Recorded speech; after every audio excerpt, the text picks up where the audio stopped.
ही सरांनी पवार म्हणली की पोळा असला की बैलाला कसं सजवतं आणि त्या दिवशी फक्त तिचा आदर केला जातो. आदर तर काय होत नाही, पण ऍटलिस्ट महिला दिनाच्या शुभेच्छा तरी म्हणलं जातं.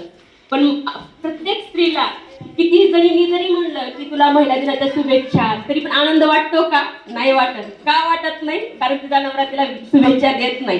सर तुम्ही दिल्या का तुमच्या बायकोला?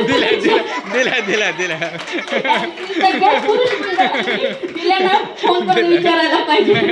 नक्कीच विचारा. कारण कसं आहे,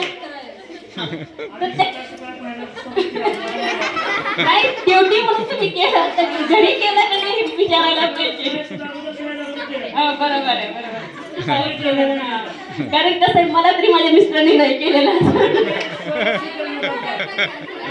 आणि मग काय तर कसं आहे, स्त्रीला कसं असतं की मिस्टरांचा असो किंवा मुलांचा असो, काही असो, वाढदिवस असो, काय कितीही त्रास होत असतात, शारीरिक कष्ट असले, तिची इच्छा जरी नसली तरी पण ती सगळं आळत झटकून देते आणि आनंदाने करते का नाही?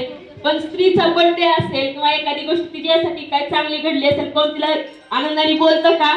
नाही बोलत. ती स्वतःच मोटिवेट होते आणि ठीक आहे, इट्स ओके म्हणून ती काम करायला लागते. थोडा अर्धा एक तास नर्वस होते, पण तिला त्याशिवाय पर्यायच नसतो. नाहीतर परत सगळ्या ह्या गोष्टी तिला जड जातात. त्यामुळे ती स्वतः दुःख विसरून जाते. कसं आहे माहितीये का, आता स्त्री दिनाच्या शुभेच्छा ही चांगली गोष्ट आहे. मला वाटतं थोड्या दिवसांनी मेन्स डे पण सुरू होईल. का तर कसं आता जे आपण बघायला लागलो आताच्या सध्याच्या घटनेमध्ये, डिसेंबरमध्ये जी अतुल अजय जी घटना झालेली आहे, त्यांनी सुसाईड केलं. सुसाईड का केलं? तर पत्नीवर आरोप लावले. ठीक आहे, इट्स ओके. आपल्याला काही खरं काय खोटं माहित नाही, पण एखादी स्त्री ज्यावेळेस रडते त्यावेळेस आपल्याला वाईट वाटतं की नाही?